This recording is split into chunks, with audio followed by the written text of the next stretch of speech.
오늘은 이렇게 남선교회 헌신 예배로 하나님 앞에 드리는데, 어떻게 하면 우리가 남선교원들에게 도전이 되어주고 또 하나님의 뜻을 이루고 하나님의 영광을 살아갈 수 있을까를 묵상하다가 다윗의 인생 속에 남선교회 회원들이 인생의 하프타임을 통해서 남은 후반전이 이제 비교적 보니까 남선교 회원들이 거의 다 40대 후반에서 50대 다 초중반까지 이렇게 배치되어 있는 모습을 보고, 이제 인생의 하프타임이고 전반전이 끝이 났고 이제 인생의 후반전을 어떻게 살아가야 가장 멋진 인생, 그런 인생을 살 수 있을까를 이렇게 말씀을 통해서 함께 또 나누고자 합니다.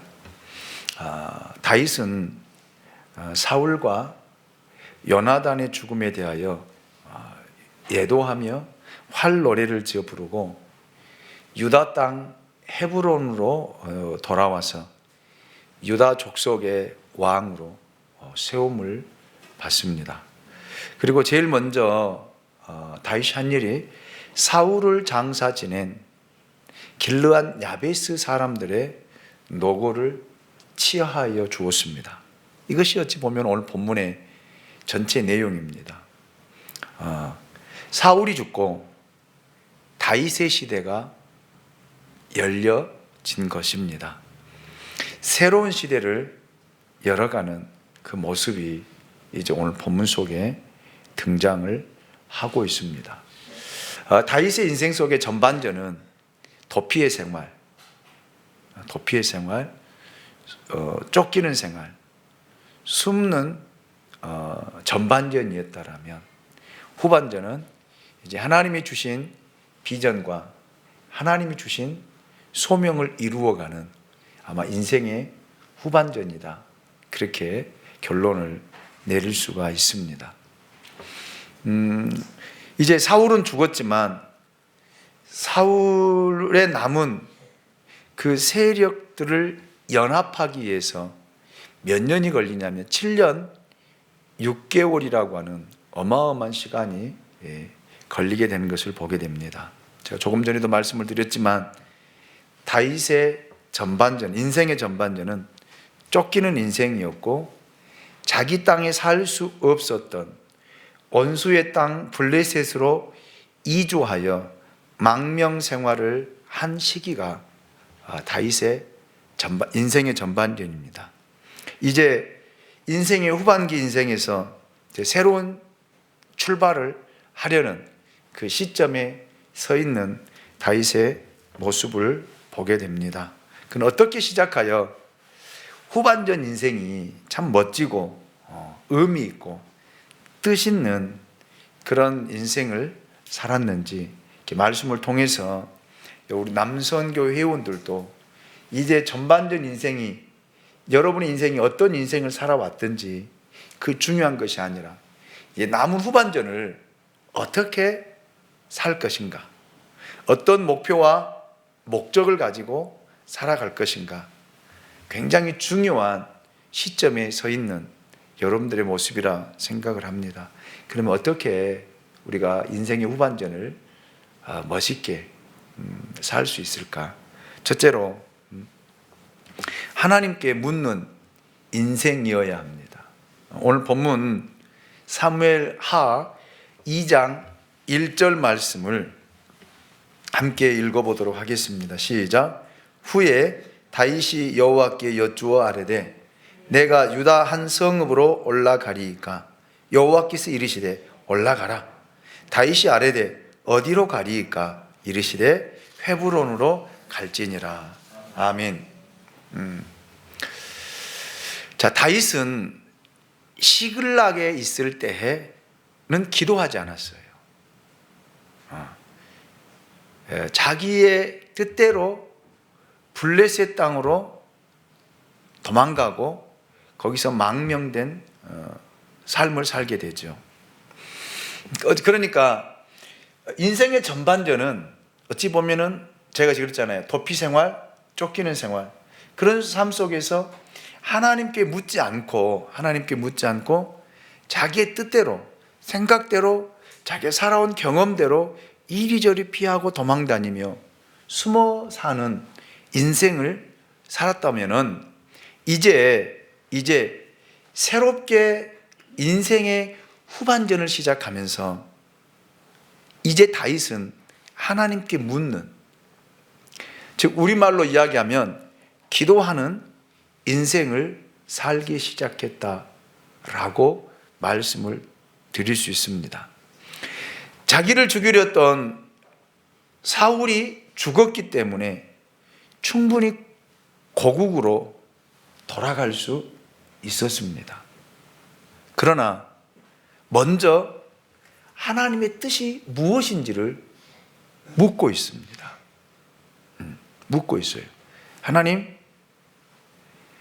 유다 한 성읍으로 올라가리이까? 라고 묻고 있습니다.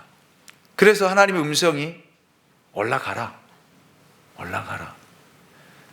올라가라니까 아무 데나 올라가는 것이 아니라 정확하게 어디로 가리까? 헤브론으로 올라가라. 그렇게 묻고 있잖아요. 하나님께서 다윗에게 이야기할 때, 말씀할 때 다윗은 그 말씀에 즉시 순종하여 하나님의 말씀을 따라가는 다윗의 모습을 우리에게 비춰주고 있습니다. 헤브론은 산지에 위치하여 있는 그런 곳입니다. 블레셋과 가까이 접하여 있는 지역이기도 하며 시골이에요. 그때 이스라엘의 중심은 사울의 왕궁이 있었던 기브아입니다. 기브아. 그러니까 이제 여러분, 다윗을 쫓던 사울이 죽었기 때문에 충분히 어디로 올라갈 수 있어요? 기브아로 가서 전체를 점령하고 이제 하나님께서 사무엘에게 기름 부어서 왕으로 세우겠다고 했기 때문에 올라가서 왕으로 등극할 수 있잖아요. 그렇지만 다윗은 그렇게 하지 않았어요. 자기 생각대로, 자기가 했던 경험대로 생각한다라면 사울의 왕궁이 있던 기브아로 올라가는 것입니다. 그게 맞아요. 그런데 다윗은 그렇게 하지 않고 하나님께 물어본 거예요. 하나님께 여쭤본 것입니다. 어디로 가리이까? 헤브론으로 올라가라. 왜 하나님께서 이스라엘의 중심 지역으로 가라 하지 않고 시골에 지나지 않는 헤브론으로 가라고 하셨을까? 그때 다윗이 이스라엘 수도인 기브아로 갔다라면 어떤 일이 벌어졌을까? 다윗의 생명도 보장할 수 없는 그런 상태입니다. 왜? 사울이 죽었지만 아직도 사울을 추종하는 사람들이 훨씬 많았어요. 그래서 2장 7절 이하를 보면은 이스라엘 나라에 누구를 왕으로 세워요? 무비보셋을 왕으로 세우는 것을 보게 되잖아요. 아브넬이 누구를요? 이스보셋을 왕으로 추대하고 왕으로 세우는 그 모습을 보게 됩니다. 그래서 어찌 보면은 다윗이 기브아로 올라갔다라면 이 사울의 추종자들과 전쟁이 불가피하게 할 수밖에 없는 상황이에요. 그렇다면 다윗의 군대를 이끌고 있었느냐? 없었어요. 다윗의 군대는 없습니다. 전쟁을 할 수 있어요, 없어요? 할 수 없잖아요. 그래서 하나님이 기브아로 올라가지 못하도록 하신 거예요. 적어도 사나이라면, 그런 용맹이 있는 사람이라면, 이제 사울이 죽었기 때문에 기브아에 올라가서 사울의 추종자들 다 처단하고 다윗이 왕으로 등극할 수 있는 그런 욕망이 다윗 안에게도 있을 수 있습니다. 그런데 여러분, 하나님이 기브아로 올라가지 말고 어디로? 지금 다시 피해서 어디로요? 헤브론으로 내려가라 라고 말씀하셨던 것을 보게 됩니다. 이거예요. 저는 우리 남성 교원들이 이제 인생의 전반전이 평탄하지 못하고 힘들고 어려운 그런 인생을 살아왔다라면, 그렇잖아요. 젊을 때 다 고생하잖아요. 열심히 살고 열심히 노력하고 열심히 예를 써왔던 여러분의 인생이라고 저는 생각을 합니다. 자, 그렇다면 인생의 후반전을 이제 어떻게 살 것인가를 볼 때 저는 하나님께 묻고 하나님의 말씀을 받아서 여러분이 가고자 하는 그곳에 가는 것이 아니라 하나님이 원하는 곳에 이룰 수 있는 저와 여러분이 될 수 있기를 주님의 이름으로 축원합니다. 그래서 다윗이 만약에 기브아로 내려갔더라면 아마 전쟁을 해야 됐고 다윗을 왕으로 세우지를 못했을 것입니다. 이런 상황에서 다윗이 가야 할 곳은 하나님이 말씀하신 헤브론이에요. 헤브론은 어떤 곳이냐면 아브라함의 거주지였고 그 가족의 묘가 있는 곳이고 유다 지파의 중심지예요. 헤브론은 무엇보다 유다 지파에서 왕이 나와 다스리겠다는 그 예언과 모세가 유다 백성들에게 치리자가 끊이지 않고 나오겠다라고 하는 그 지역이 바로 헤브론입니다. 헤브론이에요. 그래서 하나님의 명령, 하나님의 말씀은 어찌 보면 지금 상황 속에서, 환경 속에서 볼 때에는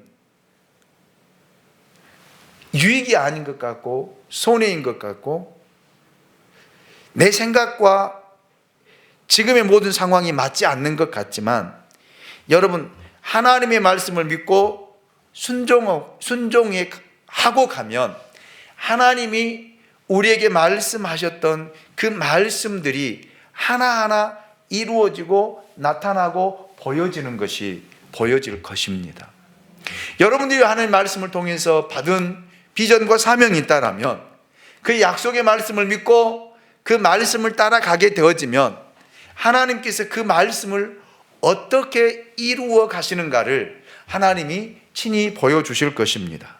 민수기 23장 19절 말씀을 보면 하나님은 사람이 아니시니 거짓말을 하지 않으시고 인생이 아니시니 후회가 없으시도다. 어찌 그 말씀하신 바를 행하지 않으시며 하신 말씀을 실행하지 않으시랴.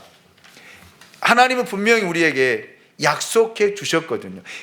다윗의 조상인 아브라함에게 또 다윗의 조상인 모세를 통해서 하나님이 약속하신 그 말씀을 어떻게 이루어 가시냐 이 말이에요. 우리 생각대로 되어질 때에 약속의 말씀은 이루어진 것이 아니라 하나님의 생각과 하나님의 뜻대로 되어질 때에 그 약속은 한치의 오차도 없이 하나님의 말씀이 이루어진다라는 사실입니다. 그래서 무슨 일을 하든지 저는 하나님께 먼저 기도하고 하나님께 묻고 하나님의 말씀을 받아서 행할 수 있는 우리 남선교 회원들이 될 수 있기를 원합니다. 기도할 수 있는 것은 하나님이 우리들에게 주신 특권이에요. 특권이에요. 그래서 하나님께 묻고 시작한다라면 실패하지를 않아요. 아멘입니까? 실패하지를 않아요. 그런데 하나님께 묻지 않고 하게 되어지면 반드시 실패합니다. 창세기 16장을 보면 아브라함이 하나님께 묻지 않고 아내 사라의 말을 듣고 하갈을 취하게 되어져요.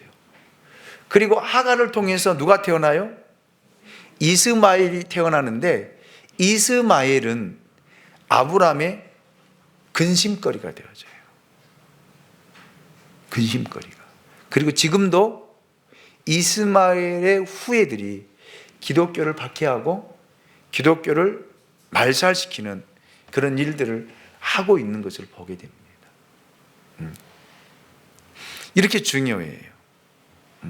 그리고 여호수아 8장을 보면 아이성 전투에서 여호수아가 하나님께 묻지 않아요. 기도하지 않는다고. 그리고 아이성에 2-3천 명을 보내서 전쟁을 하게 하지요. 결국 실패하게 됩니다. 그리고 난 다음에 실패한 후에 여호수아가 하나님 앞에 무릎 꿇고 기도하지 않습니까? 하나님, 어찌 된 일입니까? 어찌하여 이렇게 전쟁에서 패하게 되고 죽게 됩니까? 라고 할 때에 하나님이 가르쳐 주시잖아요. 그리고 아간을 처단하고 여러분 다시 아이성 전투에서 승리하게 되어지는 그런 모습. 그런데 이런 어떤 여호수아의 이런 실패를 통해서 그가 깨달아야 되는데, 또 여호수아 9장을 보면 여호수아가 하나님께 묻지 않고 기브아 사람들과 뭘 맺어버려요? 언약을 맺잖아요. 언약을. 그래서 결국 이 여호수아가 기브아 사람들에게 뭐예요? 속임당하잖아요. 그리고 이렇게 기브아 사람들에게 행한 것이 두고두고 그의 인생의 고민거리로 등장하는 것을 보게 됩니다. 그래요. 여러분들이 인생의 후반전을 정말 멋지게 살아가길 원한다면 매 순간순간마다, 때마다, 어떤 일을 하고자 할 때마다 하나님 앞에 머물고 하나님께 기도하고 하나님의 말씀을 듣고 여러분들이 행할 때에 여러분 결코 실패하지 않습니다. 인생에 실패하지 않습니다. 여러분 인생을 통해서 하나님이 성공하게 하고 승리하게 하고, 여러분 그 인생이 뜻 있는, 의미 있는, 하나님께 기억되어지는 그런 인생이 될 줄로 믿습니다. 피곤하시죠? 눈을 크게 뜨시고 이 중요한 시점에 졸아버리면 결국 여러분 인생은 조는 인생밖에 안 돼요. 조는 인생밖에 안 된다니까요. 그래서 졸지 마시고 길을 쫑긋 들으시기 원합니다. 그래서 인생의 후반전을 어떻게 시작할 것인가? 하나님께 묻고 시작하자. 두 번째, 인생의 후반전 어떻게 살 것인가? 책임감이 있는 인생을 살아야 됩니다. 책임감이 있는. 사무엘하 2장 2절 3절을 보면 다윗은 가족을 데리고 자기와 함께 고난당했던 그 모든 추종자들을 데리고 헤브론으로 올라갑니다. 예. 그래서 다윗을, 이 모습을 보면 다윗은 가족에 대한 책임이 굉장히 강했던 사람이에요. 그러니까 적어도 내 인생의 후반전이 멋진 인생이 되기 원한다면 여러분, 그래도 남자들이잖아요. 가정의 제사장이잖아요. 가정을 건사해야 할 책임이 있잖아요. 가족에 대한 책임감이 있어야 된다라는 말이에요. 책임감. 50대 전에는 여러분들이 먹고 살고 열심히 가족을 부양하기 위해서 밖으로 돌고 가족에 대한 책임을 다하지 못했다라면, 이제는 인생의 후반전에는 여러분이 여러분의 가정을 돌보고 가정에 무엇이 필요한 것인가, 무엇 때문에 가정에 힘든 일이 있는가, 자녀들에게는 어떤 어려운 점이 있는가, 아내는 무엇 때문에 고민을 하고 갈등을 하고 아파하는가, 이걸 알아야 된다라는 거예요.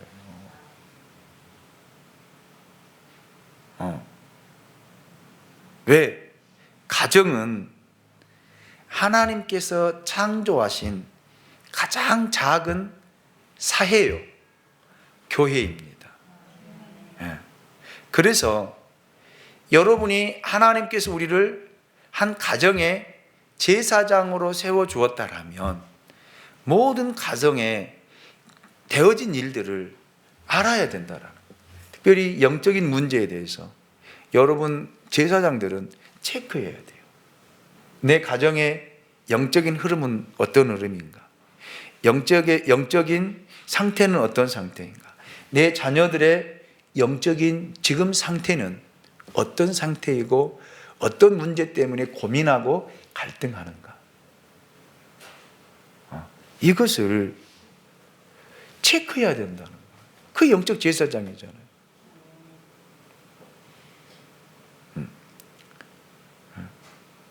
그러지 않고 가정을 돌보지 않고 자녀들을 돌보지 않고 이제 여러분 남은 인생도 여러분을 위해서 여러분 자녀들이 여러분들 열심히 돈 벌어가지고 아이들 뒷바라지 해주고 나면은 여러분들 자녀들이 크고 나서 우리 아버지, 우리 어머니 나 때문에 고생했다 라고 이야기할 것 같아요? 절대 안 해요. 여러분들은 여러분 부모님들에게 어머니, 아버님 나를 여기까지 키워주어서 여기까지 자라게 해주셔서 감사합니다, 고맙습니다 이 이야기 하지 않잖아요.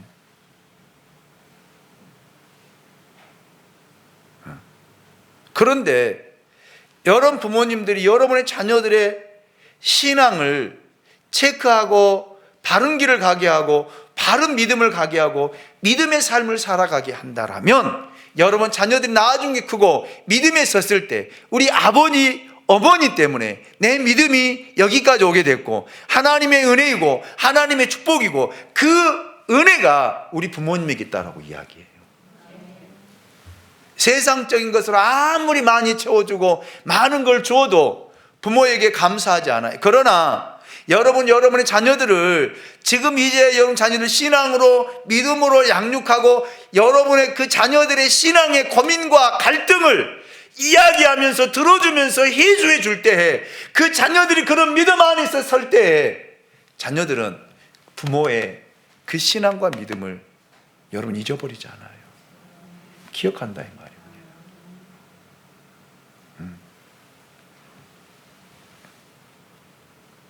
그래서 저는 우리 남성교회원들이 가정에 대한 책임을 다 할 수 있는 그냥 무늬만 있는 여러분 아빠가 되어서는 안 됩니다. 돈 벌어오는 아빠로 자녀들에게 인식되면 안 돼요. 그거 잘못된 거예요. 그래서 이런 부분까지 다윗이 여러분 그 가족들을 다 챙겨서 이끌고 여러분 헤브론으로 올라가는 그 모습을 우리에게 비춰주고 있습니다. 거기 보면 두 아내 이스라엘 여인 아히노암과 갈멜 사람 나발의 아내였던 아비가일을 데리고 그리로 올라갔습니다. 그리고 3절을 보면 다윗은 자기와 함께한 추종자들과 그의 가족들도 다 이끌고 올라가서 각 성읍에 살도록 배려해 줘요. 이것이 책임감이라고 저는 생각합니다. 그런데 여러분 보세요. 이 추종자들이 도대체 누구냐라는 말이에요. 도대체 사무엘상 22장 2절 이하에 보면 환난 당한 자들, 빚진 자들, 마음이 온통한 자들이라고 소개를 하고 있습니다.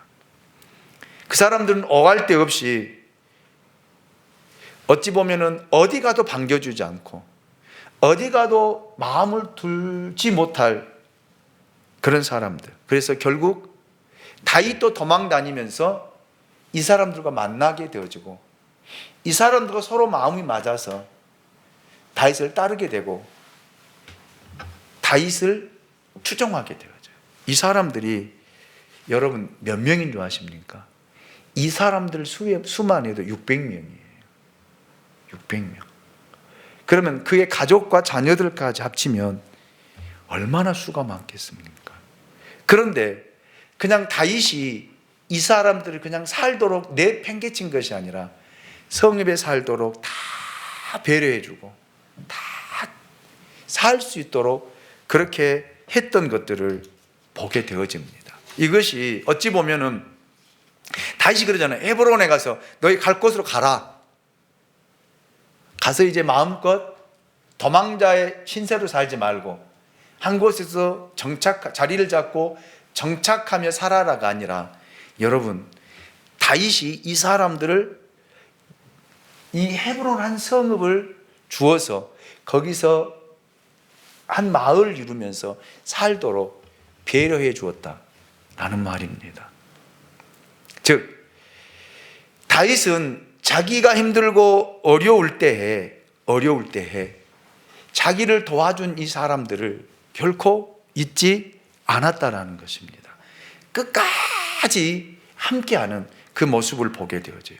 자, 이런 모습을 보여주니까 사무엘하 15장 18절 이하를 보면 다윗의 아들 압살롬이 반란을 일으킬 때, 여러분, 다윗 왕이 아들과 싸울 수 없어서 피난길이 이르잖아요. 그때 이 600명도 다윗을 따라가요.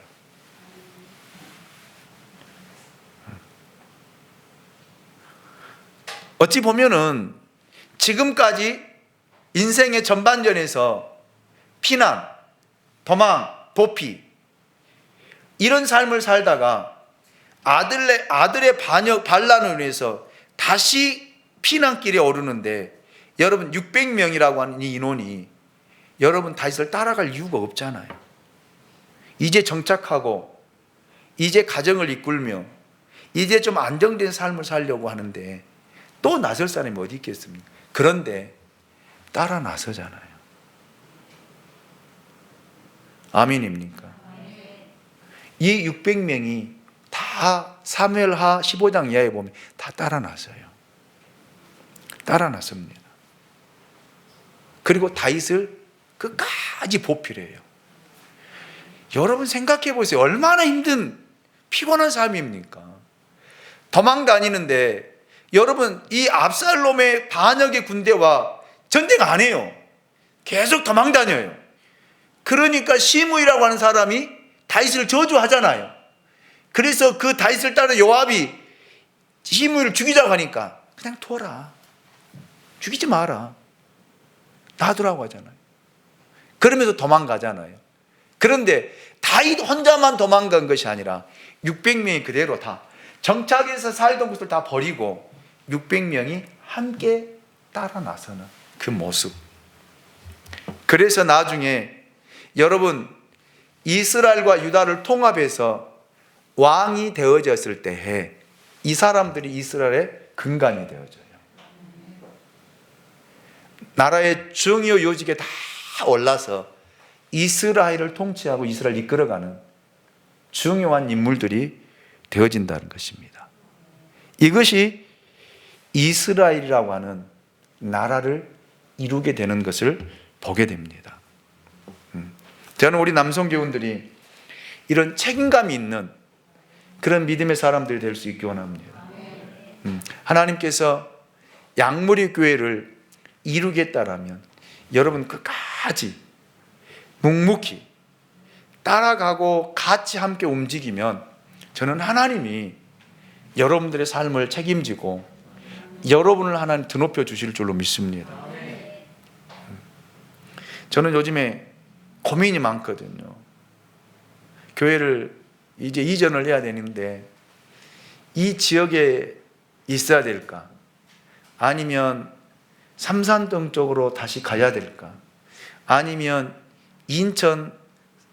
부천 상동 쪽으로 가야 될까? 어디로 가야 될까? 새 지역을 정해놓고 위치를 정하려고 하는데 또 뜻하지 않게 청천동이 나와서 청천동에 가보니까 거기는 이제 이미 개발이 시작되어졌고 2023년에 입주가 시작되더라고요. 그래서 그쪽으로도 좀 땅을 사서 교회를 지으면서 가볼까라고 할 때 너무 고민이 많아요. 왜? 그럼 여기에 남아있는 성도들은 어떻게 이동을 해야 되고 어떻게 옮겨야 되고 어떻게 해야 될까? 저는 한 사람도 놓쳐서는 안 된다고 생각하거든요. 함께 고생했고 함께 눈물을 흘리면서 양무리 교회를 이루었기 때문에 그 영광도 함께 보고 비전을 이루어서 하나님의 축복도 저는 보아야 된다라는 그 생각을 가지고 있기 때문에요. 그런데 어떻게 해야 다 갈 수 있고 다 움직일 수 있고 다 함께 공동체를 이룰 수 있을까? 이것 때문에요. 저는 지금도 변함이 없는 생각이, 한 사람이라도 힘들어한다라면 저는 포기합니다. 교회 안 옮겨요. 여기가 좋아요. 상처받지 않고 힘들어하지 않고 함께 웃으면서 함께 기뻐하면서 함께 할 수 있는 곳이 좋지, 가서 분란을 일으키면서 부흥한들 무슨 의미가 있겠습니까? 하나님 원하신 것이 뭘까? 그래서 고민이 많아요.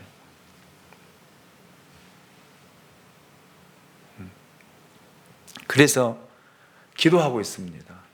우리 김삼식 장로님 내가 오시는데도 아무 지장이 없고, 주현실 권사님 쪽에서 오는데도 지장이 없는 그곳이 어딜까를 놓고 기도해요. 왜? 제일 멀리서 오시니까. 그 배려를 하지 않는다라면 안 되잖아요. 저는 사랑하기 때문에 그 배려를 하는 거예요. 그래서 두 가정이 오는데 아무 불편함이 걸림이 없이 올 수 있는 그 위치가 어딜까? 그 지역이 어딜까?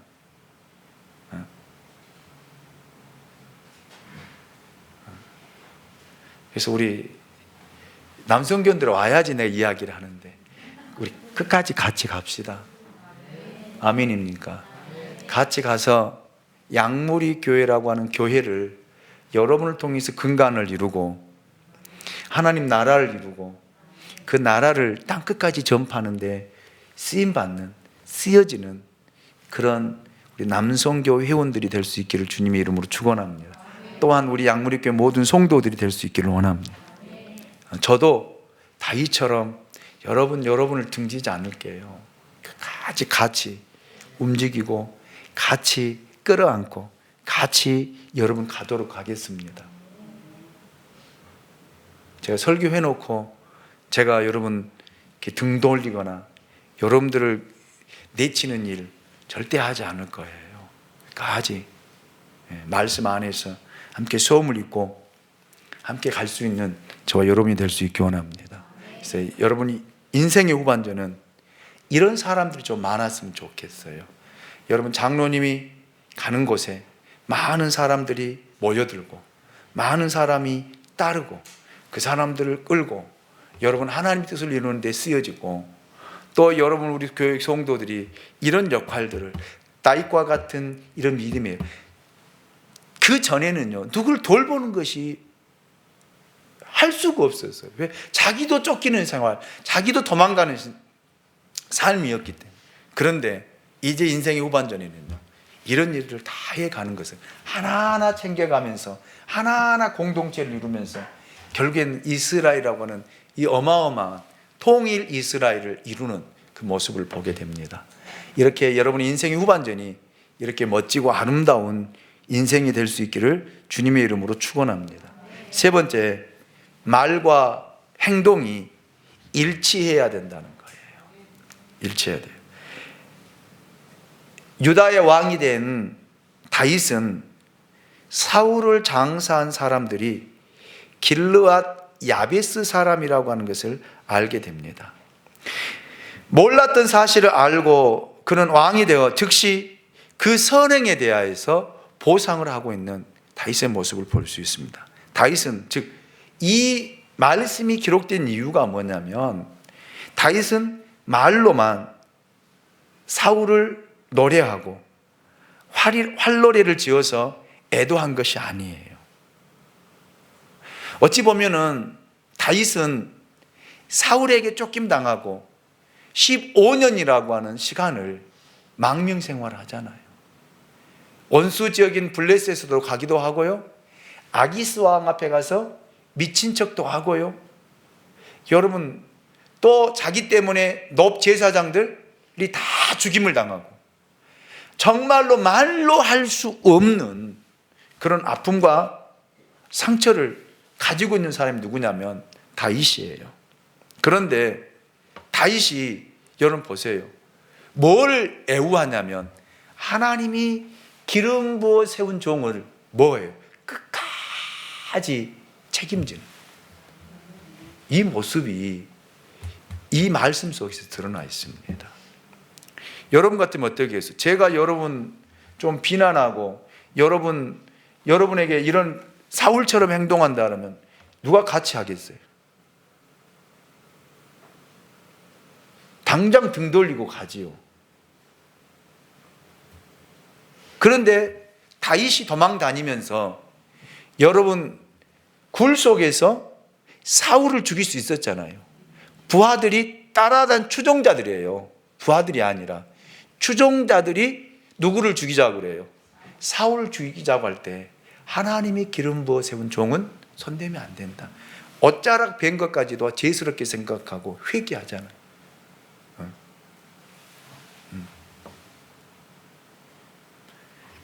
이렇게 이야기했던 다윗이 여러분 사울이 죽었다고 해서 자기가 기뻐하고 즐거워하고 이제 살았구나, 이제 됐구나 이렇게 할 수 있는 위치였지만 그렇지 않고 여러분 1장에 보면은 여러분 다윗이 사울과 여단안을 애도하면서 활노래를 지어서 부르잖아요. 그리고 여러분 이 사울을 장사했던 사람들에 대해서 보상하고 있는 말했던 것이 삶으로 이어지는 것을 우리가 보게 되어져요. 자, 다윗은 길르앗 야베스 사람들에게 사자를 보내어 사울에게 은혜를 베풀었으니 여호와께서 너희에게 복을 주실 것이다. 나도 너희에게 선한 일을 갚겠다. 그렇게 이야기를 하잖아요. 그러면 길르앗 야베스 사람들이 한 일이 무엇입니까? 사무엘상 31장 11절로 13절 말씀 우리 같이 한번 읽어보고 두 장만 앞으로 넘기면은 자 31장에 사무엘상 31장 11절로 13절 말씀을 우리 남성교원들이 한번 똑같이 읽어주실래요? 자 우리 심집사님이 11절 우리 김시엽 장로님이 12절 우리 김삼식 장로님이 13절을 좀 읽어주시기 원합니다. 사무엘상 31장이요. 예. 찾으셨으면 11절부터 시작.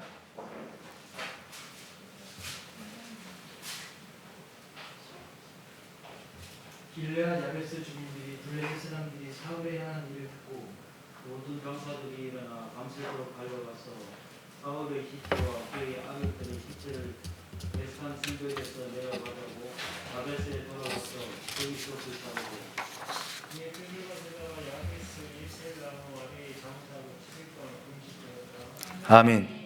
자 블레셋 사람들이 사울 왕의 시체를 벳산 성벽에 전시해 놓았어요. 예. 자, 이 일을 위해서는 여단강을 건너야 했는데 낮에는 패전국이기 때문에 갈 수 없어서 밤에 가서 그 시신을 가지고 온 것입니다. 한마디로 말하면 길르앗 야베스 사람들이 생명을 내걸고 사울 왕의 시신을 가져온 거예요. 당시에 이스라엘 군대는 다 도망가서 뿔뿔이 흩어져 있는 상태입니다. 그러나 이 사람들은 시신을 가지고 와서 장례하고 7일 동안 금식을 하며 여러분 애곡했다. 애도했다.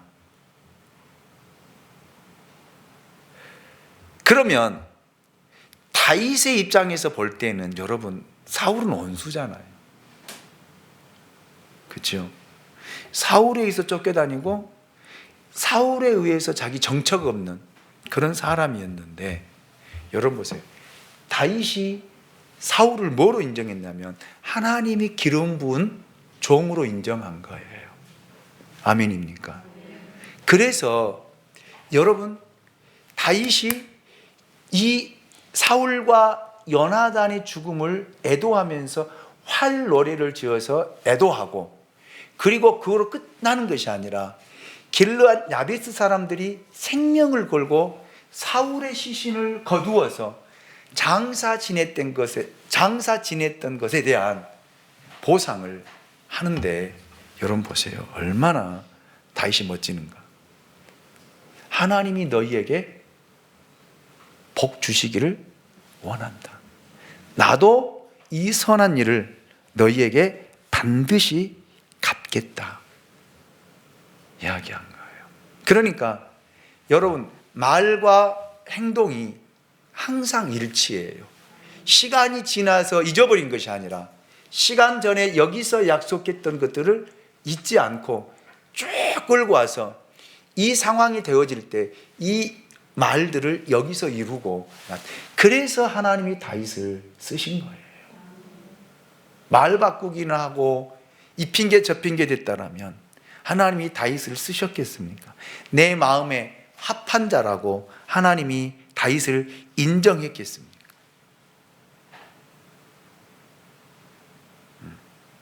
그래서 저는 우리 남성교회들이 이제 인생의 후반전에는 이렇게 여러분의 말과 행동이 항상 일치하고 함께 갈 수 있는, 그래서 하나님이 보실 때 마음에 합하고 하나님이 이 사람을 들어서 사용해도 하나님의 뜻을 이룰 수 있다라고 하는 그런 하나님께 인정받을 수 있는 그런 믿음의 남성교 회원들이 되어지고 우리 성도들이 될 수 있기를 주님의 이름으로 축원합니다.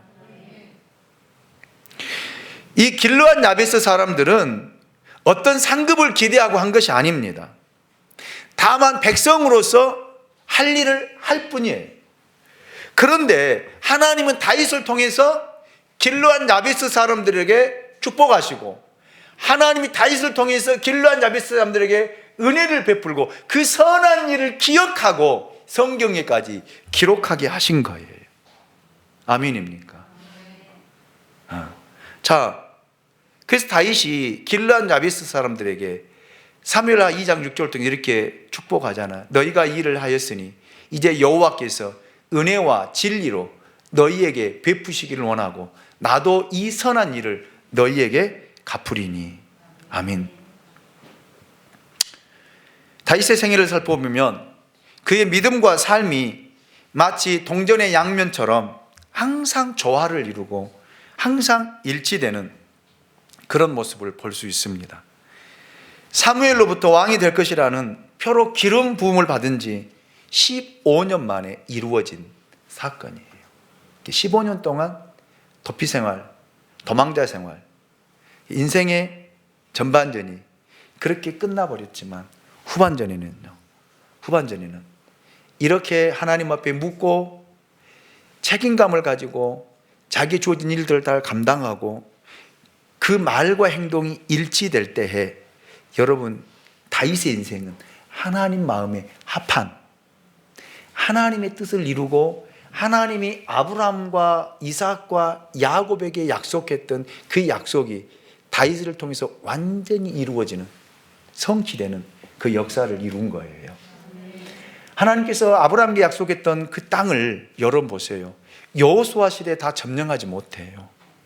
아브라함이 동서남북 정과 행으로 다니면서 재었던 땅을 여호수아 시대 때, 모세와 여호수아 시대에 그 땅을 다 점령한 것이 아니라 다 못해요. 누구 때에? 하나님이 다윗 시대에 그 땅을 다 정복하게 하고 그 땅을, 아브라함에게 약속했던 땅을 다 누구에게? 다윗에게 주신 거예요. 할렐루야. 저는 우리 남성교원들이 하나님이 말씀을 통해서 약속했던 것들이, 저는 우리 많은 믿음의 선진들이 걸어왔던 그 사람들이 수고와 땀과 눈물을 흘려서 이제 이 대한민국이라고 하는 교회를 여러분 토대에 세웠다라면, 저는 여러분들이 하나님이 대한민국을 통해 약속했던 것들이 저는 여러분을 통해서 드러나고 나타나고 예수 그리스도 오심이 여러분을 통해서 이루어지는 그 기점이 될 수 있기를 원합니다. 이게 축복이 아닐까요? 이것이 하나님 마음에 합한 사람이 아닐까요? 왜? 2000년 전에 예수님을 통해서 예수님이 다시 이 땅에 오실 것이다 라고 하는, 재림주로 오실 것이라고 하는 것을 약속하셨어요. 약속하셨어요. 그리고 많은 사도들과 많은 믿음의 선진들을 통해서 다시 오시마라고 약속했던 것들이 2000년이라고 하는 시간이 흘러왔습니다. 그렇다면 이제 우리는 만물의 마지막 때를 살아가고 있는 저와 여러분들이 이제 그 실로로 오실, 재림주로 오실 그분을 예비하고 준비할 수 있는 그 사람들이 분명히, 저는 하나님이 그 사람들을 선택하시고 그들을 사용하시고 그들을 통해서 이 예언의 말씀, 약속의 말씀을 저는 이루시라 믿습니다. 그 사람들이 하나님의 마음에 합한 사람들을 통해서 이루신다는 거예요. 아멘입니까?